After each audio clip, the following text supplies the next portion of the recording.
क्या आप जानते हैं भारत के इतिहास का वो सबसे बड़ा पैराडॉक्स जो हमें स्कूल की किताबों में नहीं पढ़ाया जाता। एक धर्मनिरपेक्ष गणराज्य जिसकी जनसंख्या का बड़ा हिस्सा हिंदू है, लेकिन उसकी कमान, उसकी सर्वोच्च कमान कई बार एक मुस्लिम राष्ट्रपति के हाथों में रही है ना चौंकाने वाला तथ्य? लेकिन यही सच्चाई है, यही भारतीय लोकतंत्र की असली ताकत है। सवाल ये उठता है, कौन थे ये लोग? क्या सिर्फ प्रतीकात्मक चेहरे थे या फिर उन्होंने देश के इतिहास के निर्णायक मोड़ पर कोई ठोस भूमिका निभाई? क्या उनके फैसलों ने कभी देश का भविष्य बदला? क्या उनकी वजह से कोई संवैधानिक संकट पैदा हुआ? और सबसे बड़ा सवाल, क्या उन्होंने सिर्फ मुस्लिम होने के नाते या एक काबिल भारतीय होने के नाते इतिहास रचा? आज इस वीडियो में हम सिर्फ इतिहास के पन्ने नहीं पलटेंगे, हम उन गहरे राजों से पर्दा उठाएंगे जिनसे भारत का लोकतंत्र आज भी सीख लेता है। हम उन 5 सबसे प्रभावशाली मुस्लिम राष्ट्रपतियों की यात्रा पर निकलेंगे जिनकी छाया आज भी राष्ट्रपति भवन की दीवारों पर कहीं मौजूद है। ये कहानी है शक्ति की नहीं,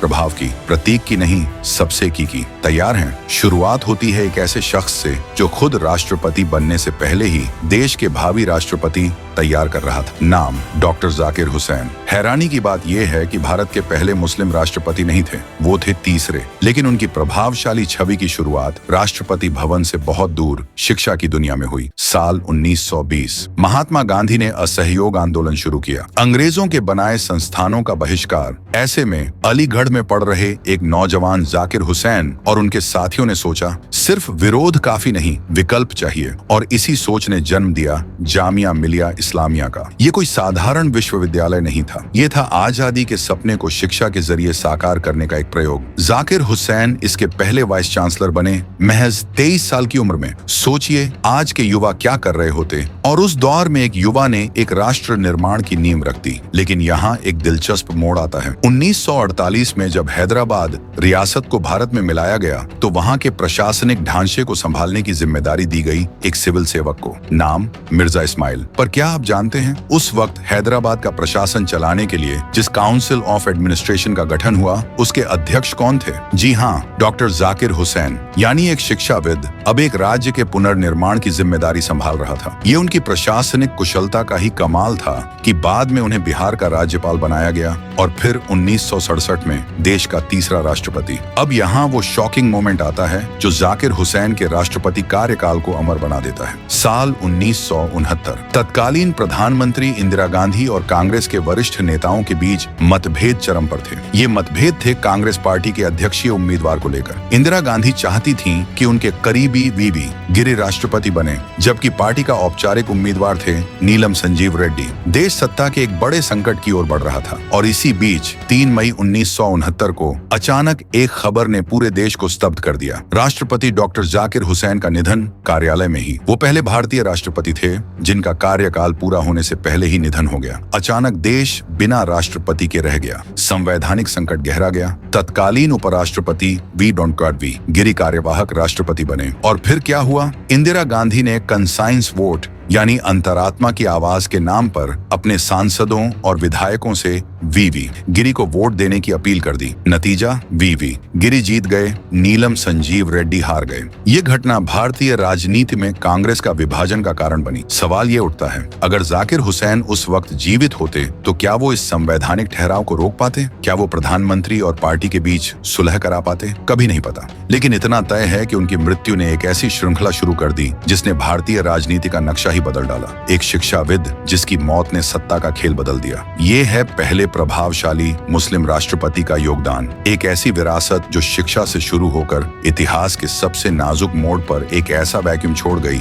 जिसने दशकों तक राजनीति को प्रभावित किया। और फिर आते हैं एक ऐसे राष्ट्रपति के पास जिनका नाम भारतीय इतिहास के सबसे विवादास्पद और अंधेरे दौर से जुड़ा है, आपातकाल। नाम फखरुद्दीन अली अहमद। ये कहानी सीधे उस रात से जुड़ती है जब भारतीय लोकतंत्र ने सांस ली थी। 25 जून 1975 की रात दिल्ली में एक बैठक चल रही है। प्रधानमंत्री इंदिरा गांधी ने राष्ट्रपति फखरुद्दीन अली अहमद से मिलने का अनुरोध किया। उनके साथ हैं कानून मंत्री HR गोखले। उनके हाथ में एक दस्तावेज है। ये दस्तावेज है आंतरिक आपातकाल इंटरनल इमरजेंसी लगाने की सिफारिश। कहानी यहाँ और रहस्यमय हो जाती है। कहा जाता है कि राष्ट्रपति अहमद ने बिना किसी बैठक या विस्तृत चर्चा के उसी रात उस दस्तावेज पर हस्ताक्षर कर दिए। मध्य रात्रि के आसपास आधी रात को ही देश में आपातकाल लागू हो गया। विपक्ष के नेता जेल में डाल दिए गए, प्रेस पर सेंसरशिप चोट लग गई, मूल अधिकार निलंबित हो गए। अब यहाँ वो चौंकाने वाला सवाल उठता है जो इतिहासकार आज भी पूछते हैं, क्या फखरुद्दीन अली अहमद के पास कोई विकल्प था? क्या वो प्रधानमंत्री की सलाह को ठुकरा सकते थे?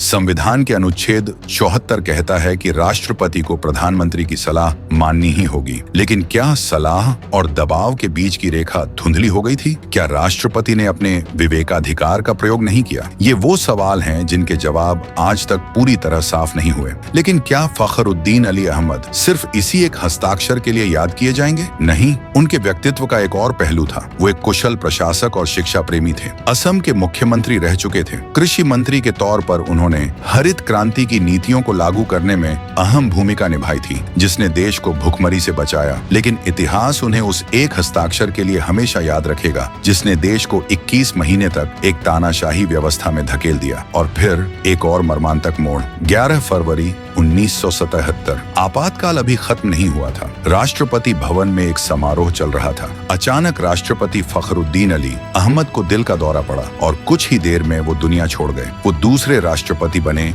जिनका कार्यालय में ही निधन हुआ। उनकी मृत्यु के ठीक कुछ ही हफ्ते बाद इंदिरा गांधी ने आपातकाल हटाया, चुनावों की घोषणा की और उसमें ऐतिहासिक हार का सामना किया। क्या अगर फखरुद्दीन अली अहमद जीवित होते तो ये घटनाक्रम अलग होता? कौन जाने। फखरुद्दीन अली अहमद की कहानी हमें सिखाती है कि राष्ट्रपति का पद कितना नाजुक और कितना शक्तिशाली हो सकता है। एक हस्ताक्षर देश का भाग्य बदल सकता है। और ये कहानी अगले राष्ट्रपति के लिए एक डरावनी विरासत छोड़ गई थी। और अब हम आते हैं उस शख्स के पास जिसने राष्ट्रपति के पद की परिभाषा ही बदल दी, जिसने इस पद को राजनीति के ऊपर उठाकर जनता के दिलों की धड़कन बना दिया। जी हाँ, हम बात कर रहे हैं मिसाइल मैन से पीपुल्स प्रेसिडेंट बने डॉक्टर APJ अब्दुल कलाम की। यहाँ एक दिलचस्प कनेक्शन है। कलाम साहब का जन्म 1931 में हुआ, ठीक उसी साल जब जाकिर हुसैन और उनके साथियों ने जामिया मिलिया को नई दिशा दी थी। यानी एक प्रभावशाली मुस्लिम राष्ट्रपति के जन्म के साल ही दूसरे प्रभावशाली मुस्लिम राष्ट्रपति के जीवन का काम आगे बढ़ रहा था। इतिहास की ये कड़ियां कितनी अद्भुत हैं। लेकिन कलाम की कहानी शुरू होती है एक गरीब घर से, रामेश्वरम के एक छोटे से घर में। अखबार बेचकर परिवार चलाने वाला एक लड़का।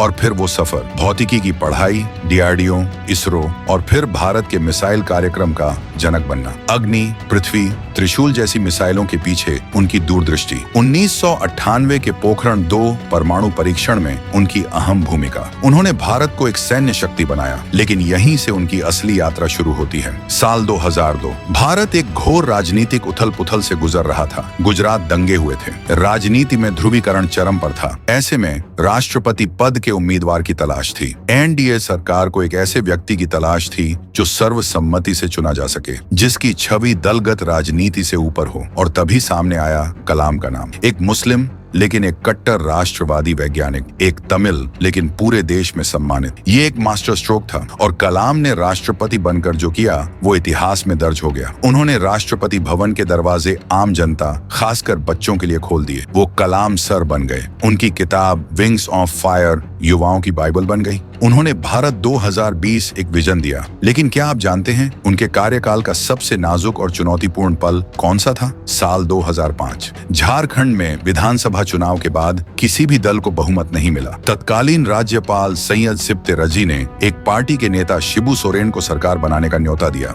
भले ही उनके पास बहुमत के स्पष्ट आंकड़े नहीं थे, विपक्ष ने इसका जमकर विरोध किया। मामला राष्ट्रपति कलाम के पास पहुंचा। उन पर भारी दबाव था। एक तरफ राज्यपाल की सिफारिश, दूसरी तरफ संवैधानिक मर्यादा। कलाम ने क्या किया? उन्होंने केंद्रीय मंत्रिमंडल की सलाह ली। मंत्रिमंडल ने राज्यपाल की सिफारिश को खारिज करने और राज्य में राष्ट्रपति शासन लगाने की सलाह दी और कलाम ने उसी पर हस्ताक्षर कर दिया। उन्होंने ये साबित कर दिया कि वो एक तकनीकी व्यक्ति नहीं बल्कि एक कुशल संवैधानिक प्रमुख भी हैं, जो विवेक से काम लेते हैं। कलाम का प्रभाव इतना गहरा था कि 2007 में उनके कार्यकाल की समाप्ति के बाद एक बार फिर 2012 में उन्हें राष्ट्रपति पद का उम्मीदवार बनाने की मांग उठी। हालांकि वो नहीं बने, लेकिन ये उनकी लोकप्रियता का परिचायक था। 27 जुलाई 2015 को IIM शिलोंग में लेक्चर देते हुए उनका निधन पूरे देश के लिए एक व्यक्तिगत क्षति थी। डॉक्टर कलाम ने साबित किया कि राष्ट्रपति का प्रभाव सिर्फ फैसलों से नहीं, प्रेरणा से भी होता है। उन्होंने एक पूरी पीढ़ी को सपने देखना और उन्हें पूरा करना सिखाया। वो भारत के सबसे प्रभावशाली राष्ट्रपति बन गए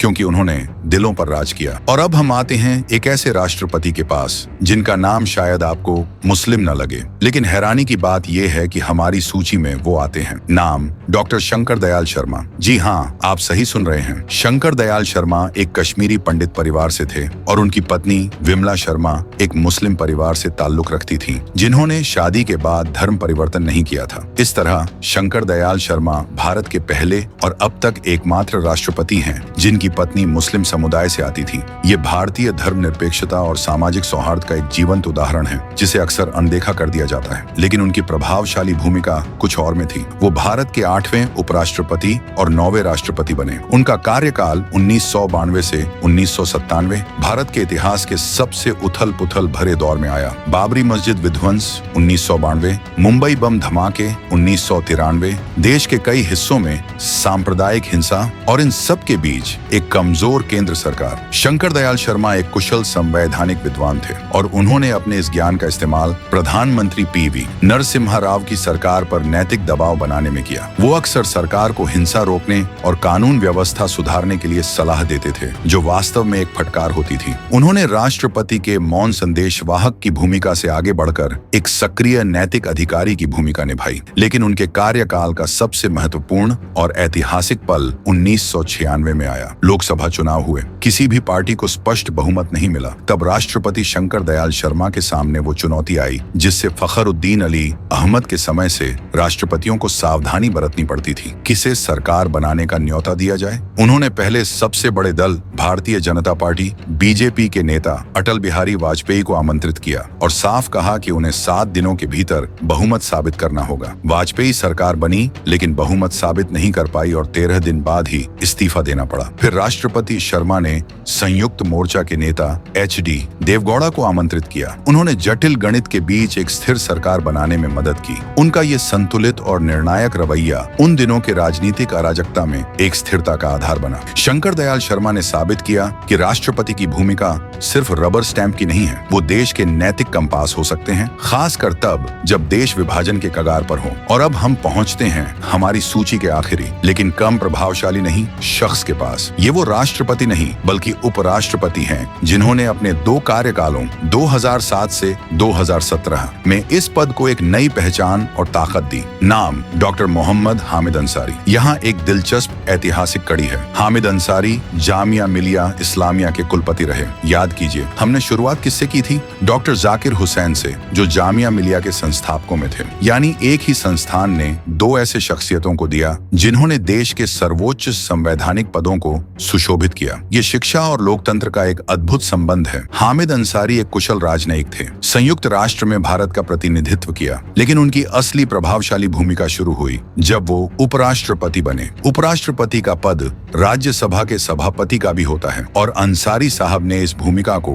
बखूबी निभाया, लेकिन उनकी प्रभावशाली पहचान बनी अल्पसंख्यकों, खासकर मुस्लिम समुदाय के मुद्दों पर उनकी स्पष्ट और मुखर आवाज के रूप में। ये वो दौर था जब देश में सांप्रदायिक ध्रुवीकरण बढ़ रहा था। अंसारी साहब ने एक के बाद एक भाषणों में मुस्लिम समुदाय की शैक्षिक और सामाजिक पिछड़ेपन, उनके प्रतिनिधित्व में कमी और हिंसा में उनके निशाने बनने की बात उठाई। 2012 में दिए गए एक भाषण में उन्होंने कहा था कि भारतीय मुसलमान एलियनेशन यानी अलग थलगपन की भावना से गुजर रहे हैं। ये बयान एक बड़ा राजनीतिक तूफान ले आया। कई लोगों ने उनकी आलोचना की तो कईयों ने सराहना की। सवाल ये उठा, क्या एक उपराष्ट्रपति को इतनी स्पष्ट और राजनीतिक भाषा बोलनी चाहिए, या फिर क्या ये उनका संवैधानिक कर्तव्य था कि वो देश के एक बड़े वर्ग की चिंताओं को उठाएं? अंसारी साहब ने ये साबित कर दिया कि उपराष्ट्रपति का पद भी एक मजबूत नैतिक आवाज बन सकता है। वो एक ऐसे पुल की तरह थे जो सत्ता और एक बड़े समुदाय की चिंताओं के बीच खड़ा था। उनके उनके 2 कार्यकाल पूरे करने का मतलब ये भी था कि वो लगातार 10 साल तक देश के दूसरे सर्वोच्च संवैधानिक पद पर रहे।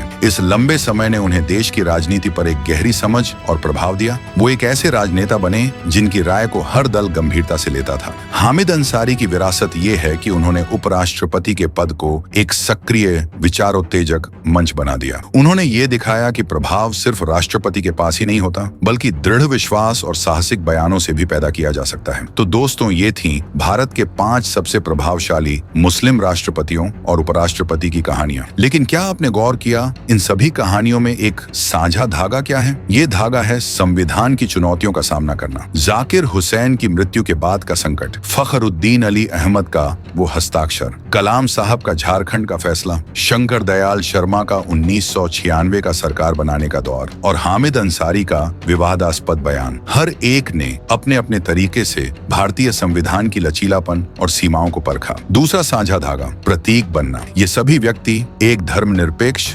समावेशी भारत के जीवंत प्रतीक बने। उनका चुनाव, उनका कार्यकाल ये संदेश देता था कि भारत में धर्म पद की योग्यता नहीं तय करता। तीसरा और सबसे महत्वपूर्ण धागा, शक्ति नहीं प्रभाव। राष्ट्रपति के पास वास्तविक कार्यकारी शक्ति बहुत कम होती है, लेकिन इन सभी ने साबित किया कि नैतिक अधिकार, विद्वता, लोकप्रियता और संवैधानिक ज्ञान के दम पर एक ऐसा प्रभाव पैदा किया जा सकता है जो सरकारों की नीतियों को प्रभावित करे, देश की नैतिक दिशा तय करे और इतिहास के पन्नों में अमर हो जाए। आज जब देश फिर से सांप्रदायिक सौहार्द और लोकतांत्रिक मूल्यों पर बहस के दौर से गुजर रहा है, इन 5 शख्सियतों की विरासत और भी महत्वपूर्ण हो जाती है। वो हमें याद दिलाते हैं कि भारत की ताकत उसकी विविधता में है और सर्वोच्च पदों पर बैठे ये लोग इस विविधता की सबसे सुंदर अभिव्यक्ति थे। तो अगली बार जब आप भारत के राष्ट्रपति के बारे में सोचें तो याद रखिएगा, ये सिर्फ एक नाम नहीं, एक इतिहास है। एक ऐसा इतिहास जो हमें गर्व करना सिखाता है, सवाल करना सिखाता है और ये समझाता है कि लोकतंत्र का असली मंदिर संविधान की किताब में नहीं, बल्कि उसे चलाने वाले लोगों के चरित्र में होता है।